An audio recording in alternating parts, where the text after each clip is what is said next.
queríamos que la preocupación por la calidad de educación fuera a partir del pacto educativo, porque el pacto educativo tiene un capítulo concreto sobre calidad de la educación en los 3 subsectores. Los CES necesitan la democracia como el ser humano el oxígeno.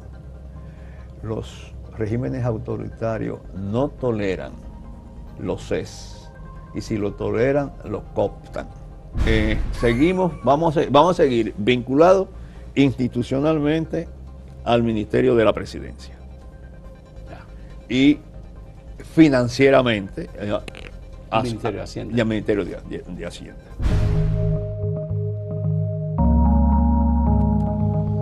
El Consejo Económico y Social es una de las instituciones importantes para lograr pactos en la sociedad dominicana de acuerdo con lo que establece la Constitución de la República.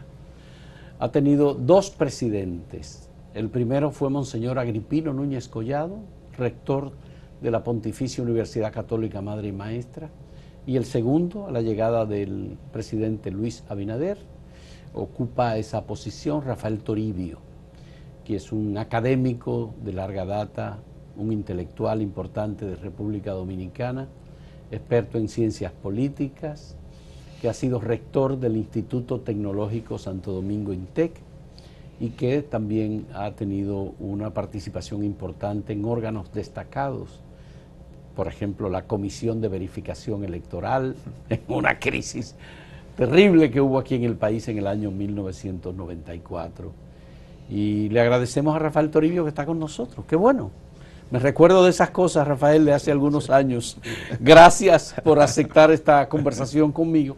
Me interesa conocer qué ha pasado con las propuestas de reformas políticas e institucionales lanzadas por el gobierno del presidente Luis Abinader en el año 2021 en el Palacio Nacional, en un acto en el que el presidente llamó a la sociedad dominicana y a la clase política a transformar el país y propuso 12 propuestas de reformas que luego fueron puestas en manos del Consejo Económico y Social CES. Sí. Hubo discusión con los partidos, no hubo acuerdo con el tema de la reforma constitucional. La reforma constitucional se hizo, pero ¿y las demás reformas? Mira, primero... Yo sé que es muy amplia la pregunta, sí, pero... Primero, para decirte que la experiencia que tenía el CES, fundamentalmente en su actividad, eran los pactos que fueron establecidos en la Estrategia Nacional de Desarrollo. Pactos institucionales, sí, entonces, como por ejemplo el Pacto por la Educación. Sí, el Pacto Eléctrico. El Pacto Eléctrico, el Pacto por la Reforma Fiscal. Que no se ha podido conocer a profundidad. Entonces, un poco la forma operativa del CES era secuencial. Agarramos el Pacto Educativo, estuvimos discutiendo un par de años, se firma y después entonces comenzamos con el Pacto Eléctrico y así sucesivamente. Con la propuesta del presidente Luis Abinader eran abordar simultáneamente 12 grandes reformas, desde transporte, reforma constitucional. Eso fue un desafío, un gran desafío para la gestión del CES, porque no era una después de otra, sino que tenían que ser todas simultáneas. Se hizo un esfuerzo, se creó una metodología que fue aceptada por una plenaria y se comenzó a trabajar entonces de manera descentralizada. Eso fue muy importante porque también se involucraron a los órganos del Estado que tenían una incidencia directa en el tema a tratar. En la aplicación de esas reformas. Exactamente. Entonces,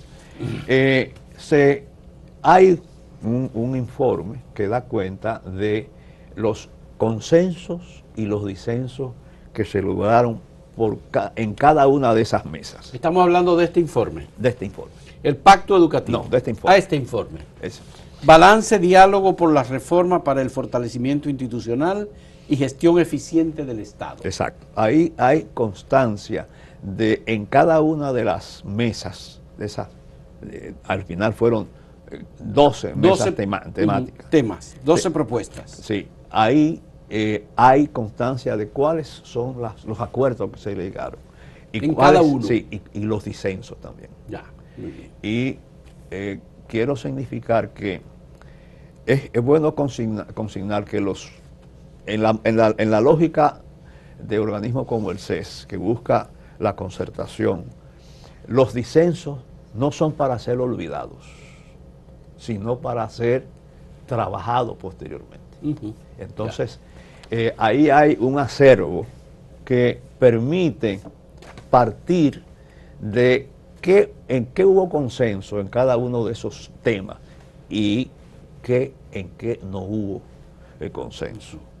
Todos fueron coordinados alrededor o bajo la coordinación del CES. Sí, excepto la reforma laboral, porque la reforma laboral está establecido que eso está en la jurisdicción del Ministerio de Trabajo en un comité que es tripartito, donde solamente está el gobierno, los empresarios y el sector laboral. Entonces, lo importante de esto es que no solamente damos cuenta qué sucedió en cada una de las mesas, en términos de consensos y disensos, sino también que hubo un aporte muy importante desde el Ministerio de la Presidencia, que también se consigna en ese informe, de los acuerdos que comenzó a implementar el gobierno. Ya. Y ahí hay una narrativa de qué cosas comenzó el gobierno a implementar. Por ejemplo, me gustaría tener respuestas cortas, si es posible, de tu parte sobre alguna de las propuestas. Por ejemplo, el presidente de la República propuso una reforma del sector agua, tomando en cuenta el tema estratégico de lo que representa el agua, tanto para el consumo humano como para la producción. Sí. En un momento en el que hay grandes preocupaciones por el cambio climático y por la defensa de un bien que como isla nosotros debemos proteger más que cualquier otro. Mira, ahí se hizo un esfuerzo enorme y se firmó un pacto por el agua. Después de hacer consulta a nivel incluso regional, comenzó primero una consulta regional y se dio cuenta uno que debía ser provincial. Y se hizo consulta, se recogieron las propuestas, se debatieron y ahí ya hay un documento, hay un pacto por el agua. Hay un pacto por el agua. Que está en funcionamiento. Sí, exactamente. Bien. Que está en funcionamiento. Y ahí se recogen los acuerdos y los compromisos, incluso hasta el monto de inversión necesaria para poder ejecutar las propuestas consensuadas. Bien. Es bueno significar en eso que se conocieron cosas importantes. Por ejemplo, en la región del este no hay ninguna presa. Ciertamente. Y en el norte hay pocas. En el sur es que están las presas.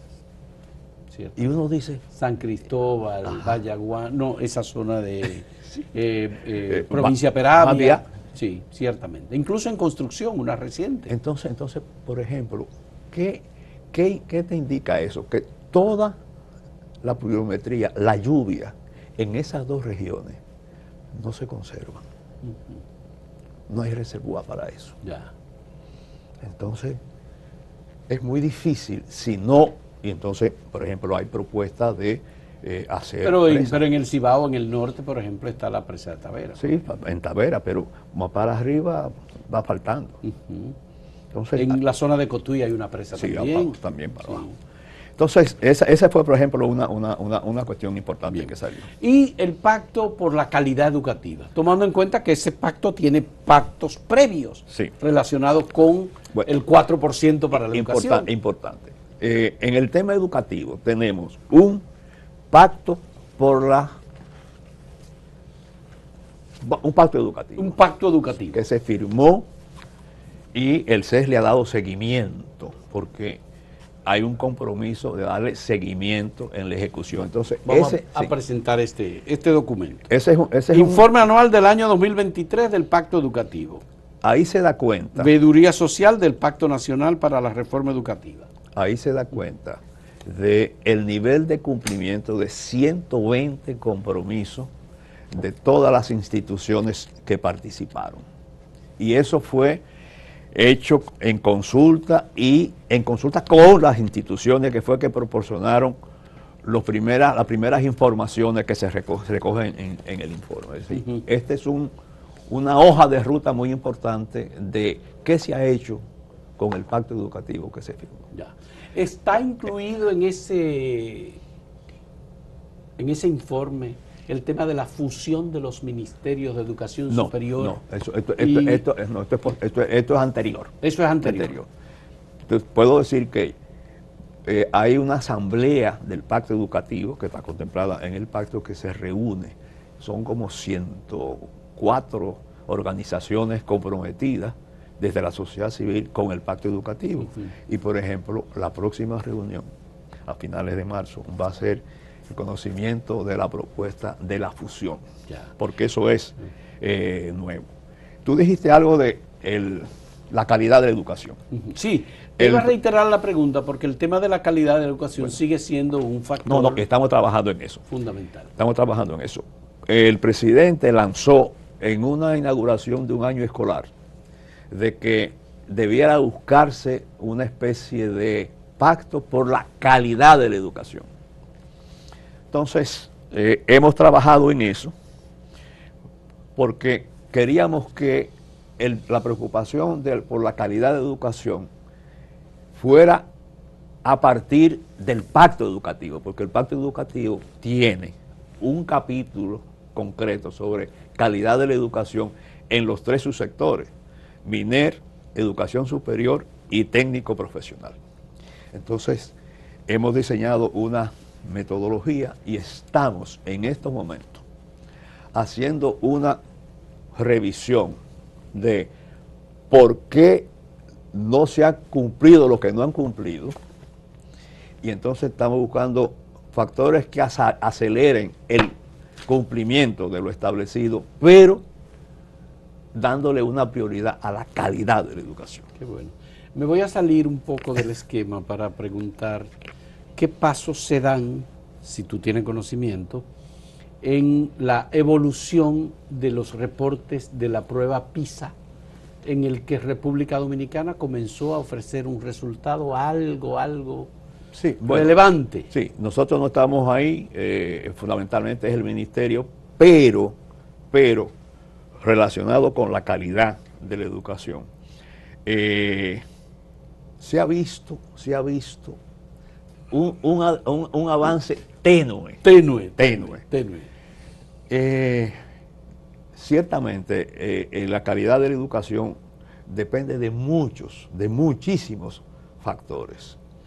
Y eso no se consigue en corto plazo. Hay que ser persistente y no ir cambiando sobre la marcha. El Estado está obligado a darle una mayor relevancia a la investigación en la calidad educativa. Hay un instituto, el IDEICE, que obviamente tiene que salir adelante mejorando y profundizando la investigación. Yo te puedo asegurar que hay un nivel de conciencia muy alto de que debe fortalecerse ese instituto. Y creo que en la propuesta de la ley de educación, que ahora va a ser la fusión de los dos ministerios, hay la intención de a fortalecer. Incluso hoy hay incluso un artículo de Radamés Mejía. Radamés Mejía, sí, sobre ese tema. Sobre ese tema. Qué bien, te agradezco. En reformas electorales, que era un tema también importante, y que incluye al sistema de partidos políticos. Eso incluye al Tribunal Superior Electoral e incluye a la propia Junta Central Electoral. Mira, y la mejoría de los mecanismos. Esa fue una mesa muy productiva. Primero, se organizó el debate en la propia Junta Central Electoral. Ya.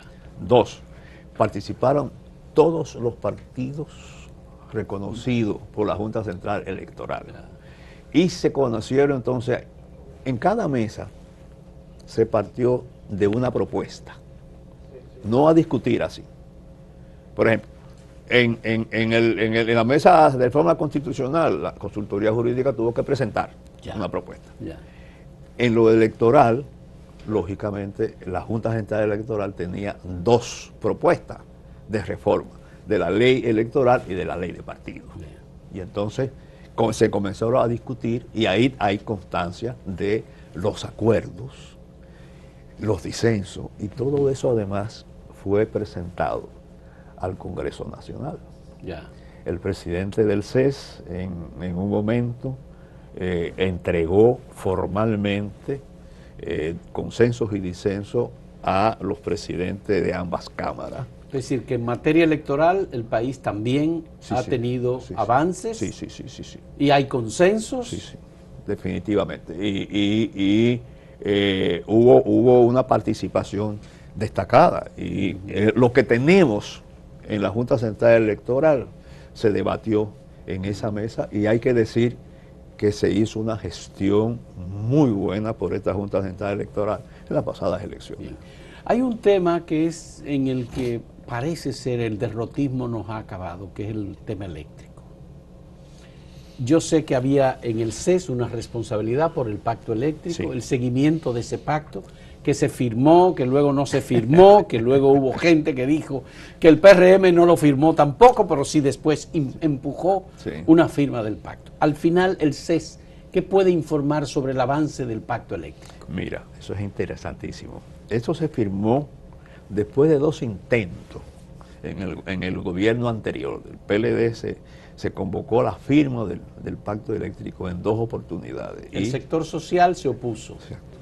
Después, cuando se asumió este gobierno y yo fui a la presidencia, pregunté, bueno, ¿qué ha pasado? Hice la consulta entre todos los sectores, y los sectores fundamentalmente decían, no, estábamos listos para firmar, pero por la decisión política de que no convenía en esos momentos, pues, pero las cosas han cambiado ahora. Entonces, un opositor anterior a hoy es el partido que está en el gobierno. Entonces, que no lo quiso firmar antes, pero entonces ahora lo firmó. Buscó un compromiso y no, vamos a firmar. ¿El sector social lo firmó? El sector social mayoritariamente firmó, porque había un sector social, una parte del sector social que decía que todo lo que fue consenso ya pasaba a disenso. Y había que discutir de nuevo. Pero los otros sectores decían, no, eso es para la firma. Entonces, se firmó. Y entonces le corresponde al CES darle seguimiento. Lo primero que hicimos fue que el CES creó una comisión especial para el pacto eléctrico, para abordar los disensos. ¿Te recuerdas que yo te dije que los disensos no eran para olvidarlos? No eran para olvidarlos, entonces, sino para resolverlos. Esa comisión encontró, eran fundamentalmente sobre Punta Catalina, la fusión de el sector, pero vamos a decirte, habían como 15 o 16 disensos, fuerte. Bueno, esa comisión logró que solamente queda uno ya. Queda uno solo. Bien. Y que tiene que ver, que es con la cuestión de la privatización o no de las líneas de transmisión, cuando, por ejemplo, se integra energía renovable, todo eso, pero es a tiro de una ley. Qué bueno. Y, ojo, de igual manera que este es un informe de avance del pacto educativo, nosotros estamos finalizando el informe hasta el 23 del cumplimiento del pacto eléctrico. Y ahí va a salir quién está cumpliendo, en qué nivel. Y la idea no es para señalar los que no han cumplido, sino para buscar la manera de que se cumpla. De que se cumpla. Bien, vamos a hacer una pausa y cuando retornemos volvemos sobre otros temas, incluyendo la responsabilidad del CES sobre una cuestión que ya se definió, pero que yo quiero oír tu punto de vista sobre la cuestión fiscal. Más otros temas que están pendientes y que son responsabilidad del Consejo Económico y Social. Volvemos en un momento en este diálogo con Rafael Toribio.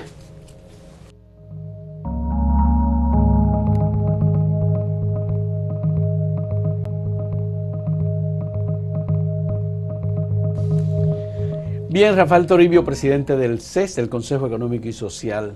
¿Ustedes hicieron algún tipo de propuesta sobre la cuestión fiscal luego de que se presentó una propuesta de reforma? Esa propuesta fue retirada y el presidente ya dijo no más, no va. Mira, el Consejo Económico y Social es asesor, puede hacer consulta a requerimiento del Poder Ejecutivo. Lo que está establecido en la Ley de Estrategia Nacional de Desarrollo es que el CES debe asumir la conducción del pacto fiscal.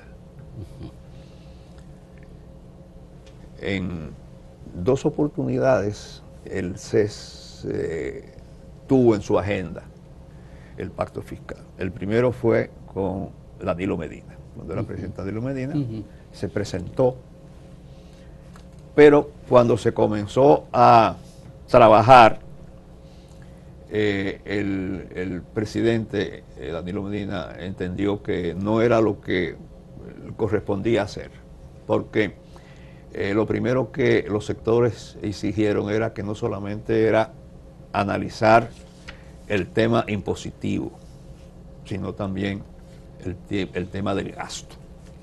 Y entonces eso hizo que el gobierno sacara.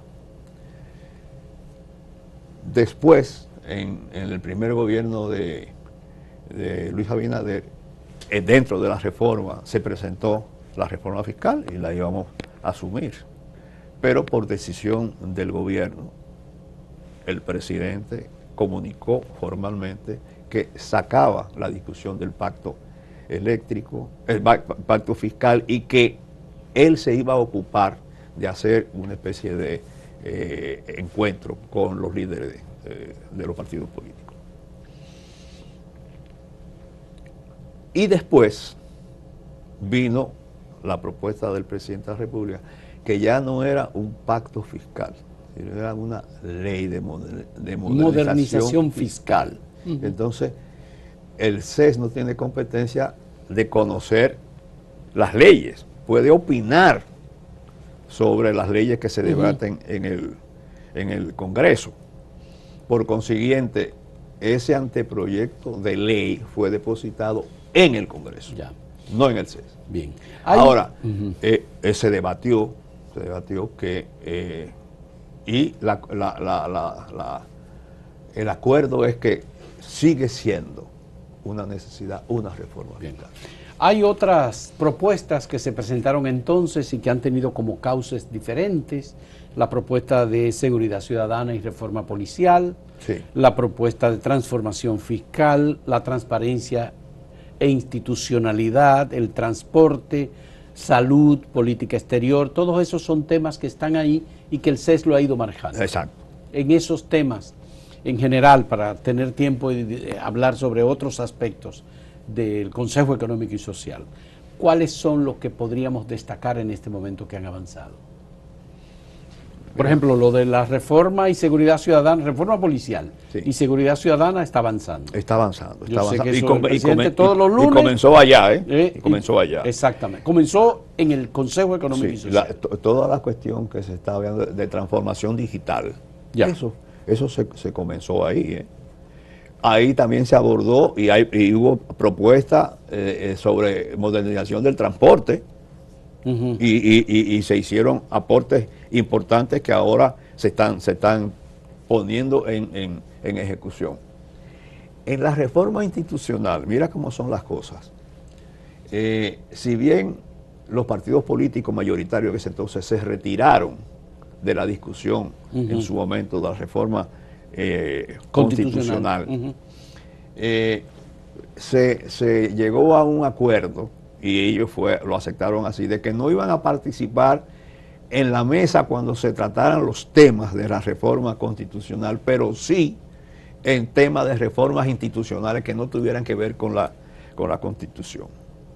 Pero en esas discusiones se vertieron muchos argumentos que, debo decirlo, porque así fue, la Consultoría Jurídica del Poder Ejecutivo valoró las propuestas de los partidos políticos que dieron razones por qué no iban a participar. Y eso alimentó la propuesta que finalmente se aprobaron en el Congreso. Es decir, que ahí hubo satisfacción. Bueno, a mí me resultó extraño, pero fue así. El Consejo Nacional de la Magistratura acaba de escoger a la nueva Procuradora General de la República a unanimidad. ¿A unanimidad? Jenny Berenice Reynoso. Eso debe dar un mensaje en el sentido de cómo andan los partidos políticos y cómo se están alineando en determinadas propuestas de reforma. Sí, sí. Ahí hubo diferencia, porque hay quienes decían que el Ministerio Público ya tenía su independencia. Sí, que ya, que no había. Que no era necesario. Sin embargo, fue a unanimidad. Eso y fue a unanimidad. Importante. Ya. Importante. Entonces, quiero saber, ¿cómo participa el sector empresarial, el sector social y el sector gubernamental? ¿Cómo es que se ponen de acuerdo en la dinámica del Consejo Económico y Social? Mira, lo primero es que hay un órgano de máxima autoridad que es el Pleno. El Pleno del que según la ley que nos instituye, está conformado por 15 representantes de cada uno de los sectores. Es decir, 45 representantes. Hay que decir que conforme a la ley que nos instituye de 2015 y un reglamento posterior, la forma de seleccionar los 15 representantes de cada sector es bastante interesante, porque son las propias organizaciones las que en asamblea eleccionaria escogen a esos representantes. Por ejemplo, el Consejo de la Empresa Privada, CONEP, sí, reúne a sus miembros y decide quiénes son los asociados. Porque ellos tienen organizaciones. Sí, tienen organizaciones.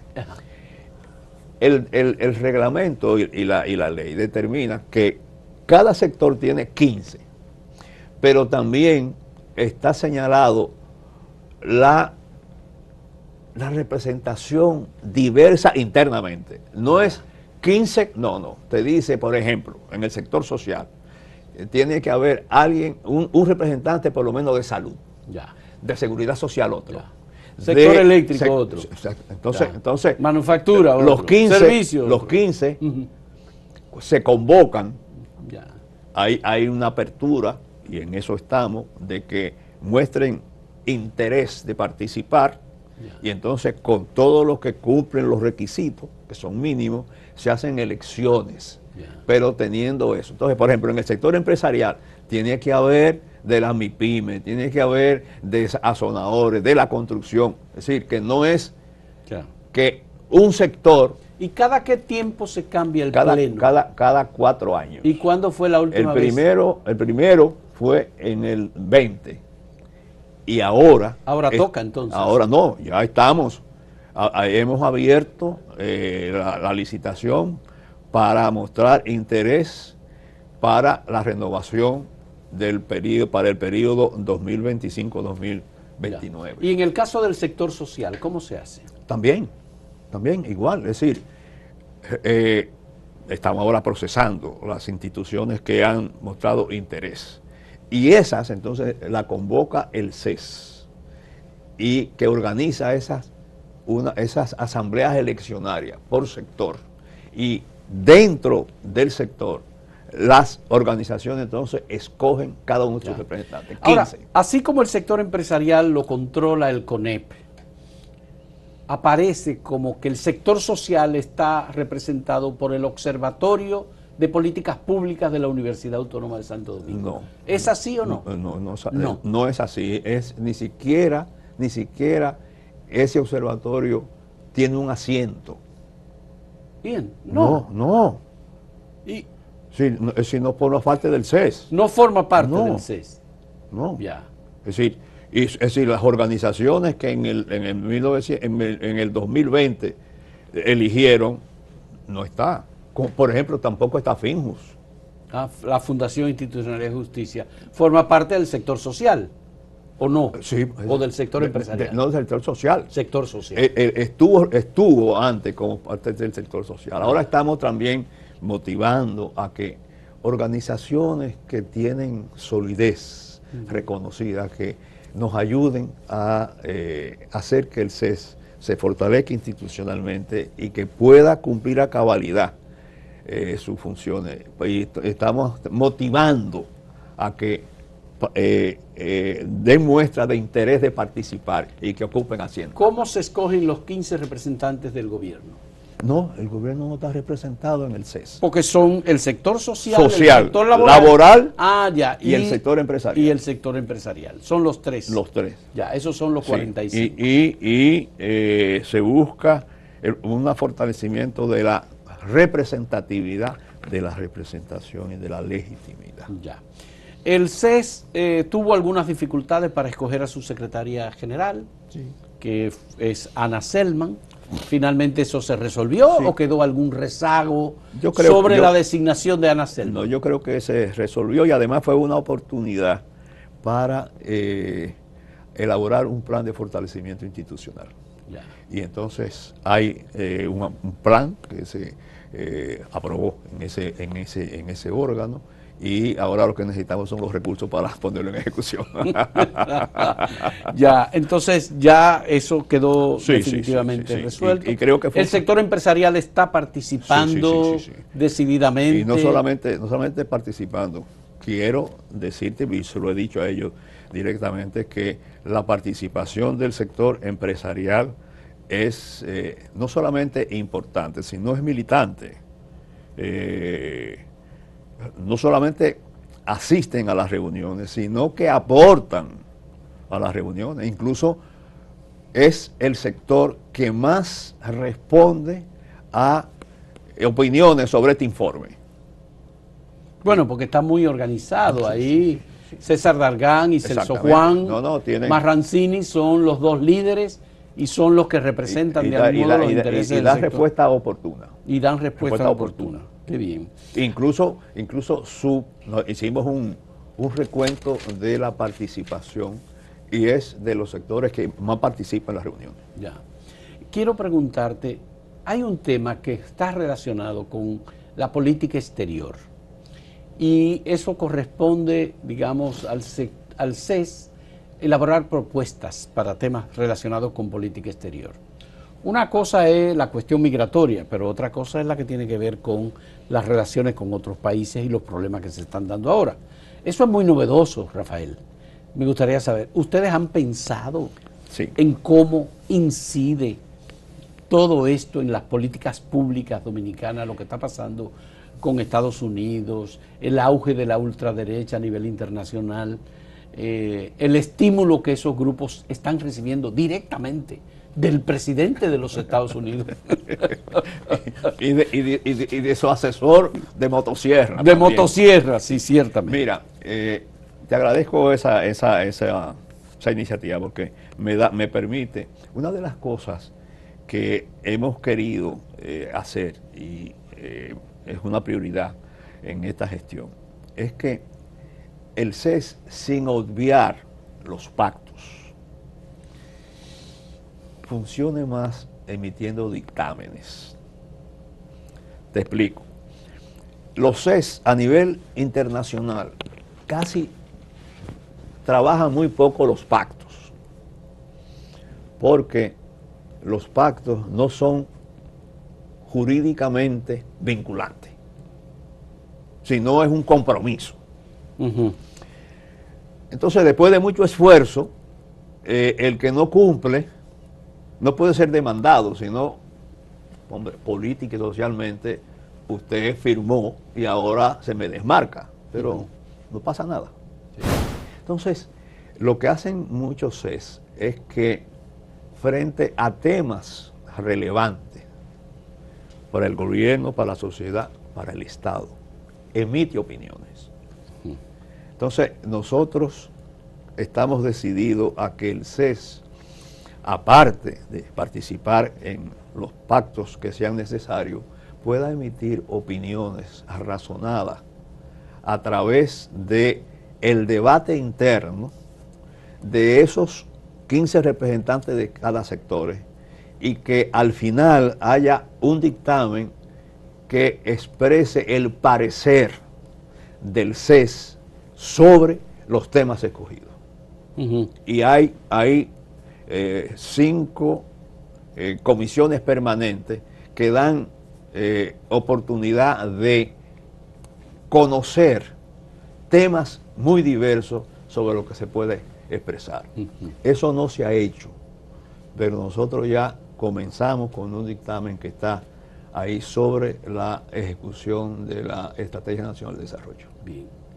Entonces, en materia de política exterior, ustedes tendrían que escuchar lo que digan los representantes de los sectores, pero laboral, social y empresarial. Lo que queremos es que temas como estos, vamos a discutir ese tema, que hagamos una agenda de qué tema vamos a discutir. Entonces, si necesitamos ayuda de consultores, bien, pero que se empodere esos sectores y que hagan conocer la opinión de sectores que la forma en que son electos son bastante representativos, de manera que haya una propuesta sopesada, ilustrada para los que toman decisiones. Ya.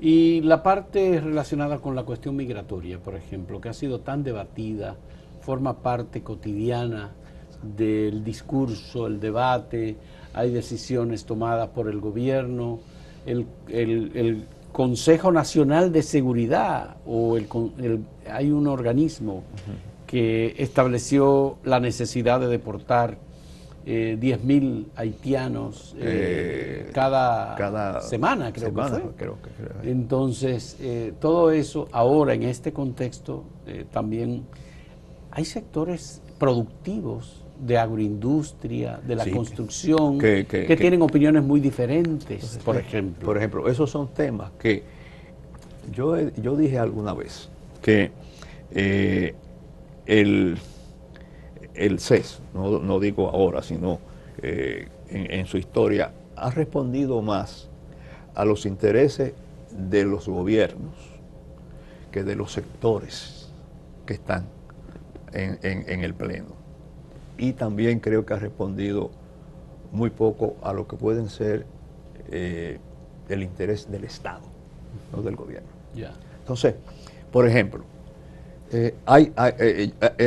yo he tratado de motivar de que los sectores decidan temas que vamos a tratar, y como tú dices, ese tema, por ejemplo, para sectores determinados del sector empresarial es un tema importante.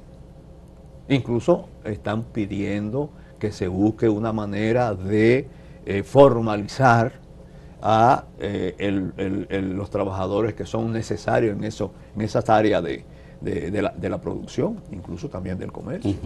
Pero tú sabes que la percepción es que el CES sirve más al sector empresarial que al gobierno. No sé si bueno, eso es un poco lo que he escuchado, ¿no? Sí, pero yo creo como que está más atado a lo que decida el sector empresarial. No, yo creo que no, las cosas se debaten y hay esa alineación, no creo que en esta oportunidad sea cierta. Ya. Me dijiste que hay varios países que tienen Consejo Económico y Social. Sí, varios países, incluso una primicia para ti es que en América Latina hay varios, Incluso hay una asociación de Consejo Económico y Social de América Latina y del Caribe. Pero eran muchos, pero la cuestión del COVID puso en invernación algunos. Y también los regímenes autoritarios. Los CES necesitan la democracia como el ser humano el oxígeno. Los regímenes autoritarios no toleran los CES, y si lo toleran, lo cooptan. Por ejemplo, Brasil, cuando Lula tenía un CES muy fuerte, con la presencia del presidente. Llegó Bolsonaro y lo eliminó. Ahora vuelve Brasil a formar parte de la asociación. Ya. Argentina también, incluso tenían muchos CES subnacionales. Lo eliminaron. Nicaragua ni se hable, ni se diga. Sí. Venezuela tampoco. En cierta medida, ANLO no le gustaba mucho los consejos económicos y sociales. Entonces ahora estamos volviendo.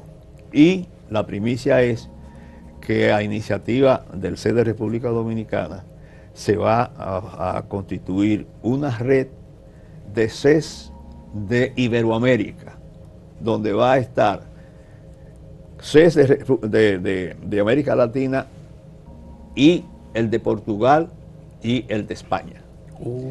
Y va a estar asociado a la cumbre de presidentes y jefes de Estado.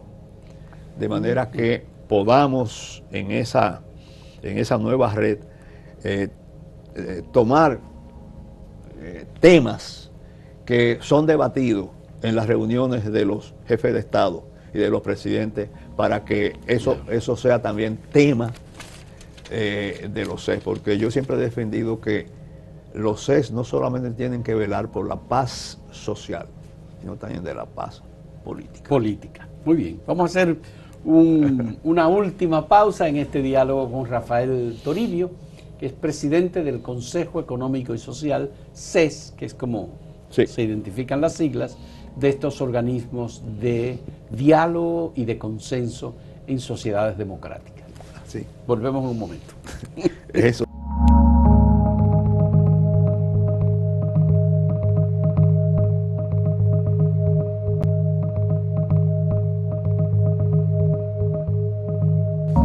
Rafael Toribio, como pasa el tiempo, el Consejo Económico y Social va a cumplir 20 años. 20 años. Se estableció en 2005. En el 2005. Con un decreto. Con un decreto del presidente, pero en el 2010, en la reforma de la Constitución, se incorporó como parte un organismo estatal. ¿Y así está en los demás países, como un órgano estatal o un órgano establecido por decreto? No, mira, el presidente de República Dominicana es importante, y eso yo lo he visto cuando intercambiamos en reuniones, el rango constitucional. Porque algunos están por decreto, otros están por ley. ¿Qué sucede? Un decreto se puede simplemente derogar, y una ley se puede modificar y hasta derogar. Sí, también se declara inconstitucional. Pero cuando es rango constitucional, eso le da mayor independencia de los gobiernos.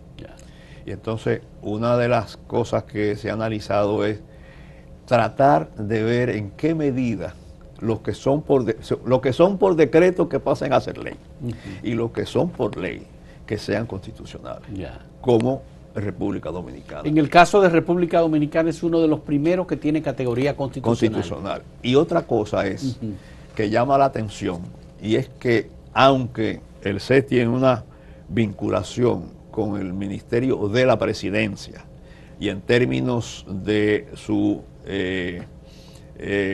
recursos económicos provienen del Ministerio de Economía y Planificación y Desarrollo, en la composición del CES no hay representación gubernamental.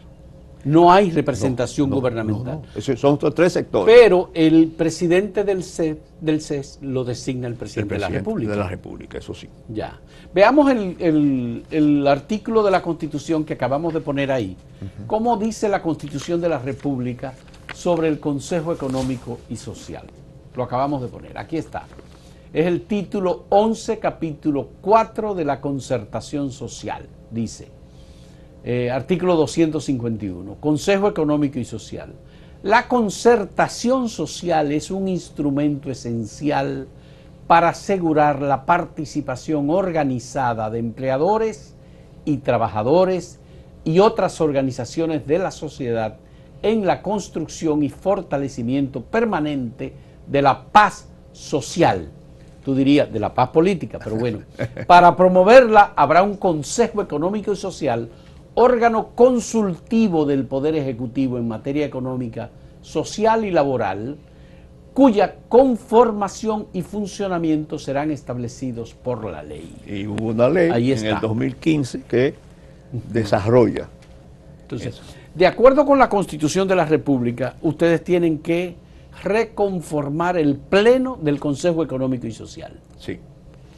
Cada 4 años está establecido que hay que renovar los 45, bueno, reconsiderar, porque pueden repostularse, pero hay elección de los integrantes. Y entonces, en esta oportunidad ya comenzamos el proceso y ya hicimos una convocatoria, hemos dado una prórroga para que las organizaciones de cada sector que se motiven puedan presentar su candidatura. Deben poner unos requisitos mínimos y unos documentos que no. Pero fundamentalmente en esta oportunidad todo está hecho virtual. Es decir, antes, en el 20, cada uno tenía que llegar con un expediente con toda la documentación. Ahora, en online, se cargan en una plataforma, que tiene el CES. Si entran a la página del CES, hay un banner que indica sobre el proceso de selección y ahí puede entrar y inmediatamente cargar los documentos que se necesitan y automáticamente se le dice si ya cumplió con esos requisitos o lo que le falta. ¿Cómo es la estructura interna del CES? Yo sé que hay un pleno que tiene 45 miembros, hay una secretaria general que depende de la presidencia y que coordina su trabajo, pero a partir de ahí, ¿cuáles son los, digamos, departamentos en que está organizado el Consejo? Primero, lo del pleno. El pleno tiene una delegación en una comisión ejecutiva. Una comisión ejecutiva. Que, vamos a decir, cogobierna con la presidencia. Y esa comisión ejecutiva está conformada por 3 representantes de cada uno de los sectores. Ya. Y hay reuniones periódicas. Sector empresarial, sector laboral y sector social. Bien. Entonces, internamente, antes de la reforma de la ley, había una dirección ejecutiva. La ley establece una secretaría general. Pero vimos que la complejidad de la gestión interna requería una división administrativa, porque la Secretaría General tiene que más que ver con todo lo que es relaciones interinstitucionales, fuera y dentro de la institución. Y entonces, precisamente, en el plan de fortalecimiento institucional se consigna la creación de una dirección ejecutiva que va a ser la unidad operativa encargada de la gestión administrativa del CES, que tiene que tener como ente de la administración pública, compras y contrataciones, todo. Contabilidad. Se rige por la norma de contabilidad pública y de rigor de supervisión. Relaciones TIP. Pero no estamos hablando de un órgano con un personal supernumerario. No, ahora mismo lo que somos 13 personas. 13 personas solamente. Y en la unidad de contabilidad, pues está la mayoría, porque hay que dar cuenta. Entonces, precisamente en el plan de fortalecimiento institucional hay una dotación de una dirección ejecutiva, con lo que eso supone, y un poquito más de personal. Ya. Y aparte de la elección del Pleno próximamente en el proceso que ya ustedes iniciaron, ¿cuáles son los otros desafíos importantes y compromisos que tiene el CES? Ya me dijiste que a nivel internacional se va a hacer una red para la cumbre. Para nosotros que funcionen esas comisiones especiales que están establecidas para abordar temas de lo que estamos hablando y se puedan emitir dictámenes. Ya. Eso nosotros queremos, estamos haciendo el esfuerzo necesario porque creemos que eso puede dinamizar el CES y ser más proactivo que reactivo. Porque esas comisiones pueden abordar temas de interés del Estado y temas de interés de los sectores y emitir entonces opiniones para hacerla llegar a quienes tienen que tomar las decisiones. Ya. El proceso de transformación del Ministerio de Economía que va a pasar a fusionarse con el Ministerio de Hacienda. Como ya me informaste que ustedes dependen del Ministerio de Economía, ustedes van a pasar a un solo ministerio que va a ser el Ministerio de Hacienda. Sí. ¿Cómo queda el CES vinculado ahora? Bueno, vamos a seguir vinculados institucionalmente al Ministerio de la Presidencia. Ya. Y financieramente al Ministerio de Hacienda. Y al Ministerio de Hacienda. Una de las cosas que tenemos como desafío es hacer más coherente la condición de órgano constitucional, artículo 255, con la ley. Aunque la ley es posterior a la reforma constitucional que da rango constitucional al CES, en la ley no aparecen las prerrogativas normales de un órgano constitucional con autonomía reforzada.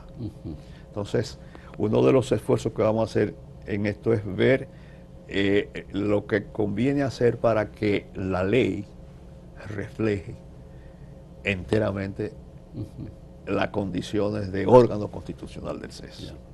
¿Se puede decir, Rafael Toribio, que el proceso de reformas institucionales y políticas de la sociedad dominicana a iniciativas del gobierno y del sector privado en manos del Consejo Económico y Social van por buen camino? Van por buen camino y siempre hay lugar a mejora. Y lo que estamos ahora es buscando el fortalecimiento institucional para que el CES pueda cumplir a cabalidad las importantes funciones que tiene. Y quiero decirte que independientemente de los aportes que se puedan hacer, la existencia de un órgano donde se institucionaliza el diálogo entre sectores distintos de la sociedad debe valorarse y defenderse como algo muy importante para la paz social y política del país. Lo que nosotros tenemos como algo normal, que iniciativas del gobierno, que temas de trascendencia se discutan con representantes de esos tres sectores, en algunos países cercanos eso no es posible. Y no se da.